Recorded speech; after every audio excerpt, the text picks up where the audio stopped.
सुप्रभात बच्चों। आज हम कक्षा 8 का इतिहास विषय का पाठ 2 व्यापार से साम्राज्य तक कंपनी की सत्ता स्थापित होती है का पहला प्रकरण कि पूरब में ईस्ट इंडिया कंपनी का आना। पूरब मतलब पूरब दिशा, और ईस्ट इंडिया कंपनी यानी ब्रिटिश अंग्रेज़ों की एक व्यापारिक कंपनी का नाम था। ये कैसे पश्चिम दिशा से पूरब दिशा की तरफ व्यापार करने आए थे, तो इस पाठ में हम यही पढ़ेंगे।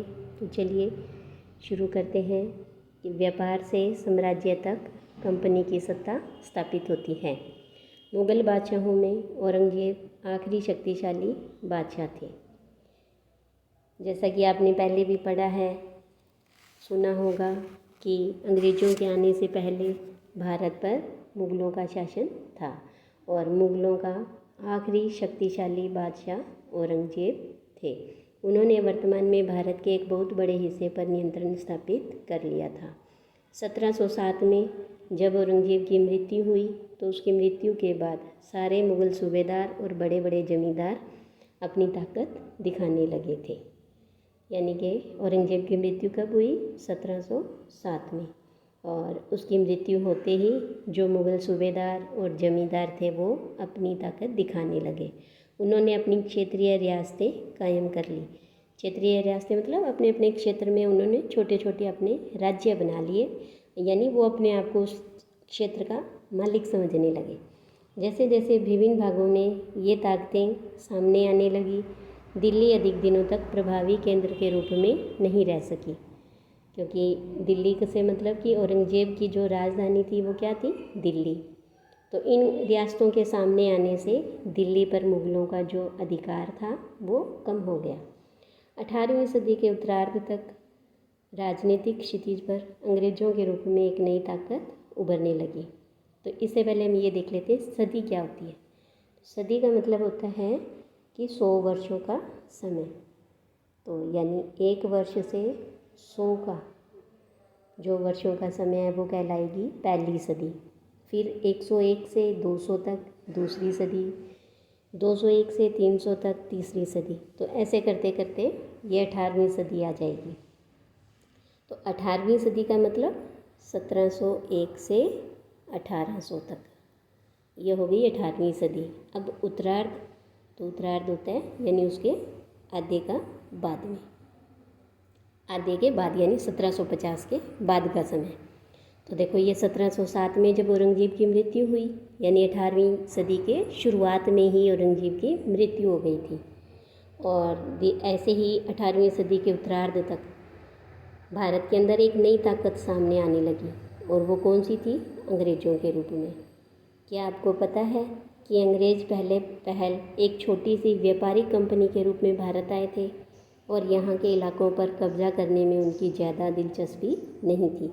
यानी वो भारत को गुलाम नहीं बनाना चाहते थे, ना ही भारत के ऊपर वो पहले कब्जा करना चाहते थे। वो सिर्फ व्यापार करने के लिए एक कंपनी के रूप में भारत आए थे।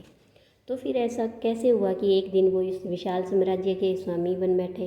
तो इस पाठ में हम यही पढ़ेंगे, लेकिन इससे पहले हम ये एक चित्र देखते हैं।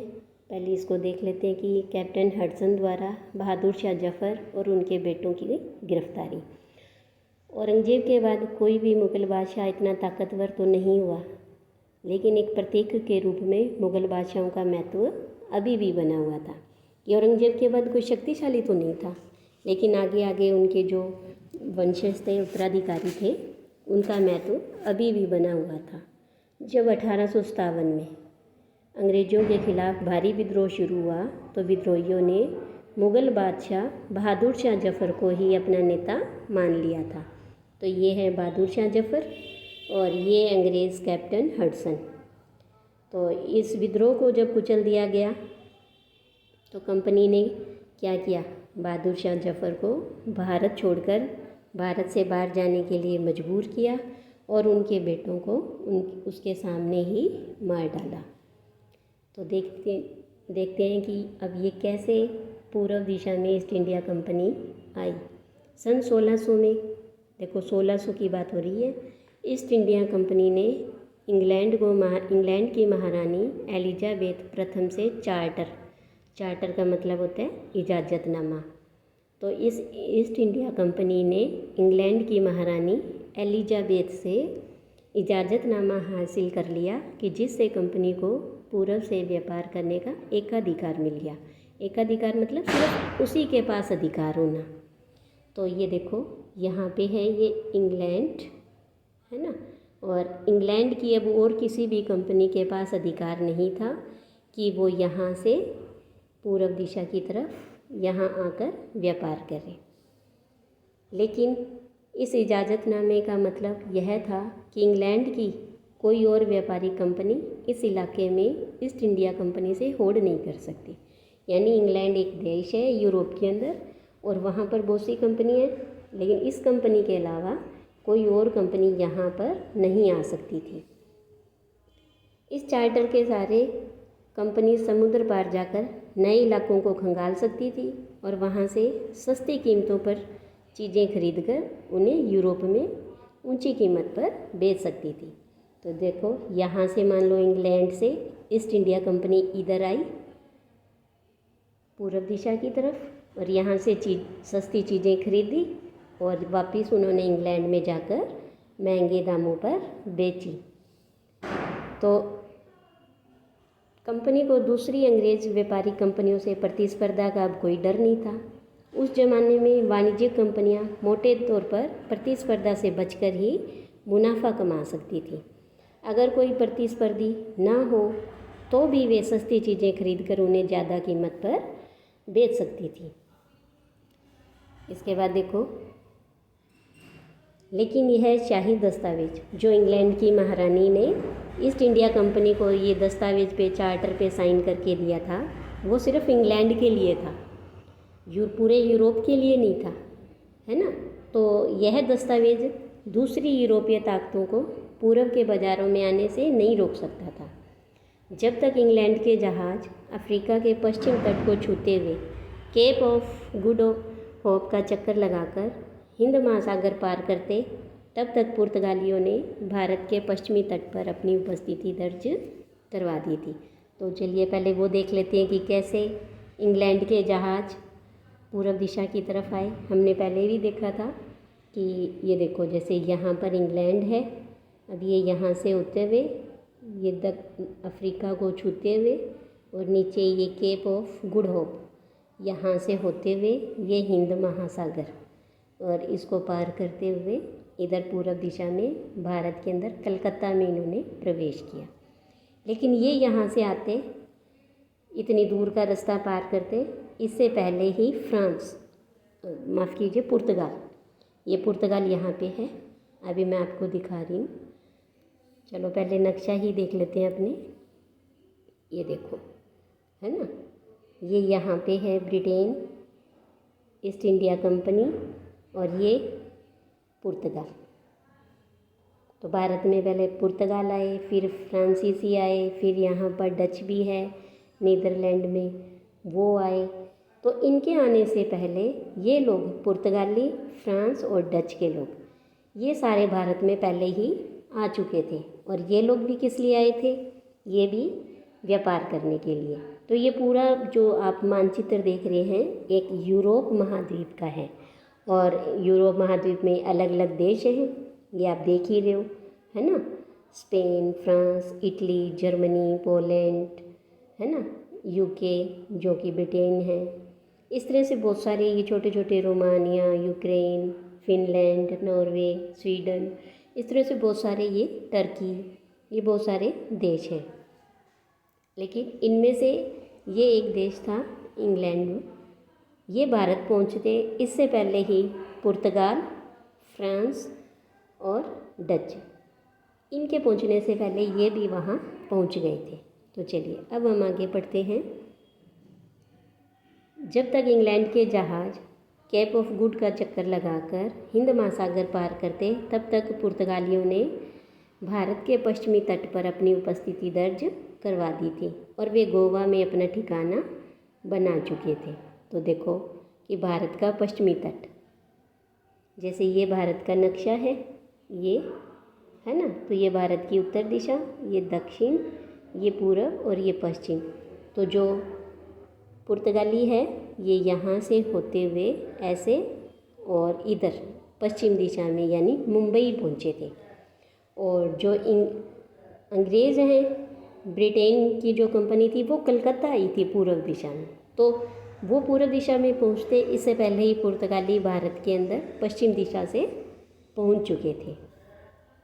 इसके बाद देखो कि वे गोवा में अपना ठिकाना बना चुके थे। पुर्तगाल के खोजी यात्री वास्को दी गामा ने 1498 में, देखो अंग्रेज़ों के आने से कितने 100 साल पहले ही वो भारत तक पहुंचने के इस समुद्री मार्ग का पता लगा चुके थे। 17वीं शताब्दी की शुरुआत तक डच भी हिंद महासागर में व्यापार की संभावनाएं तलाशने लगे थे और कुछ समय बाद फ्रांसीसी भी भारत में व्यापार करने के लिए आ गए थे। इसके बाद देखिए कि जब ये सारे आए तो इतनी सारी कंपनियां जब भारत में आई तो समस्याएं तो आनी थी।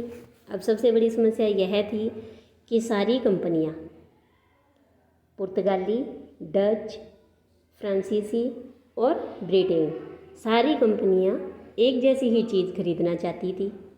अब यूरोप के बाज़ारों में भारत के बने हुए बारीक सूती कपड़े और रेशम की ज़बरदस्त मांग थी। इसके अलावा काली मिर्च, लौंग, इलायची, दालचीनी यानी ये मसाले थे जो भारत के, इनकी भी ज़बरदस्त मांग हमेशा ही रहती थी।